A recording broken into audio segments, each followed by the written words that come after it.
Allez, on vous emmène maintenant en week-end dans une ville aux influences culinaires et culturelles multiples. La ville de Metz est une promesse de lumière et de bonne humeur, à commencer par sa pierre de Jaumont, appelée Pierre de Soleil. Visite menée par Guillaume Gruber et Vincent Rucli.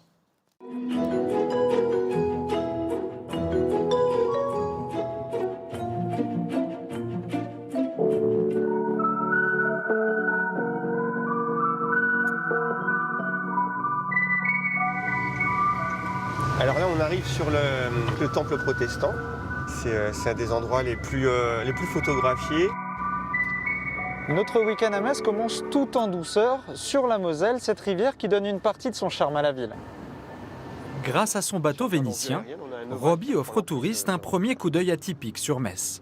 Les découvertes architecturales ne sont pas les seules surprises. Là, vous avez un cormoran. On ne se rend pas compte que la nature vient en ville comme ça quand on est dans la rue. Mais quand on est sur le bateau, on découvre tout ce côté qu'on ne voit pas d'ordinaire. Donc le quartier des Roches, c'est un peu l'épicentre du port de Metz. Enfin, c'était. C'est la richesse d'architecture qui c'est impressionnant. C'est beau, c'est beau. En retentissant, les cloches nous appellent vers notre première incontournable.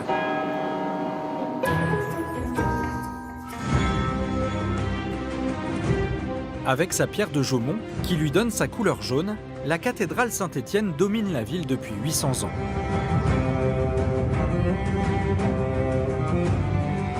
Nous n'avons pas le trône de fer, mais nous avons ici le trône de Saint-Clément. Plus de 6000 mètres carrés de vitraux font de cette cathédrale la plus vitrée de France. Les œuvres de grands artistes comme Chagall colorent ce sanctuaire. Nous sommes en 1963 quand Chagall réalise ce vitrail qu'on appelle le Paradis. C'est la lanterne du bon Dieu, donc on veut savoir pourquoi, on veut savoir comment elle a été construite, pourquoi on a tant de vitrail. Oui, on voit tous les petits détails qu'on ne voit pas en passant habituellement, les vitraux, les statues, les histoires. Donc c'est toujours enrichissant. Si autour de la cathédrale, les rues pavées sont étroites et sinueuses, le centre de Metz a d'autres richesses.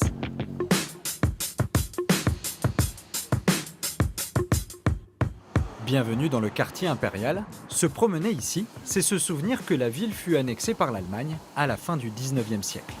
Entre 1871 et 1918, ici c'est l'Allemagne et l'Empire allemand investit beaucoup d'argent dans la ville pour des bâtiments publics et autorise aussi des constructions privées qui amènent à ce côté grandiose.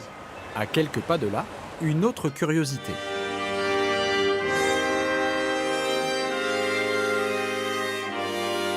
Depuis que cet étrange vaisseau s'est posé à Metz il y a 10 ans, 4 millions de visiteurs sont venus au centre Pompidou. Bonjour Francis. Bonjour. On va voir cette exposition. Entendu, avec plaisir.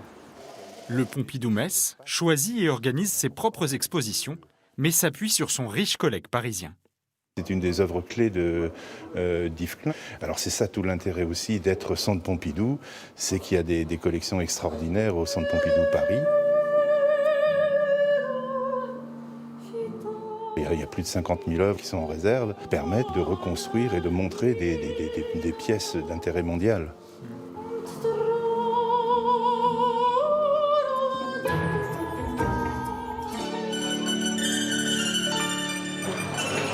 À l'heure du repas, la musique est tout autre. La ricotta roquette. Metz possède de nombreux restaurants italiens authentiques, comme la Casa Ricci. La nourriture, elle est faite maison. Quand on vient ici à 7h du matin, ils sont déjà en train de préparer.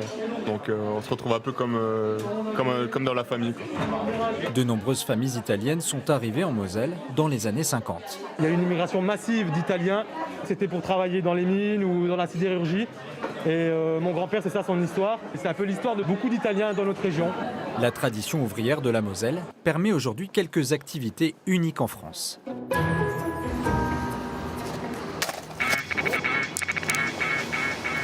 Nous avons choisi de chausser les skis pour notre première insolite. Ici, on peut glisser toute l'année, quelle que soit la température extérieure.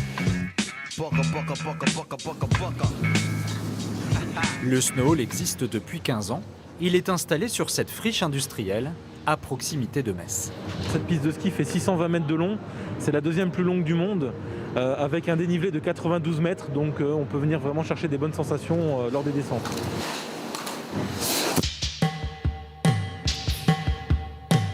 À moins de 30 km de Metz, on peut encore admirer les traces du glorieux passé industriel de la Moselle. Des générations de sidérurgistes ont travaillé ici. Ce haut fourneau a fait couler de la fonte pendant un siècle. Aujourd'hui classée monument historique, cette cathédrale d'acier se visite. Et la roche en fusion passait par là, à peu près à 1450-1500 degrés. Les guides comme Jean sont plus que d'anciens ouvriers, ils sont les passeurs d'une mémoire qui a marqué la région. On ne ramenait pas les histoires à la maison. Donc ce qui se passait ici dans les usines, c'était plus ou moins secret. Les jeunes, ils découvrent ce que leurs ancêtres ont vécu, ce qu'ils ont souffert, le travail de tous les jours dans la sidérurgie. Parce que ce n'était pas toujours léger. Autour de Metz, il y a aussi une nature préservée. On est sur du pinot noir. Elle permet aux viticulteurs des Côtes de Moselle de produire des vins blancs et des vins rouges. Tu as vraiment le côté cerise, petits fruits. On est tout en haut du coteau, En plus des dégustations, en lisière de forêt communale. Ève Maurice propose plusieurs hébergements juste au-dessus de ses vignes. Donc c'est vraiment la cabane dans les arbres, hein. Il y a un panneau solaire qui permet d'avoir l'électricité. On monte l'eau. Dans notre arbre, on se croirait perdu en pleine nature.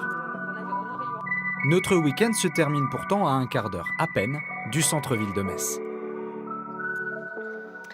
On va maintenant célébrer l'anniversaire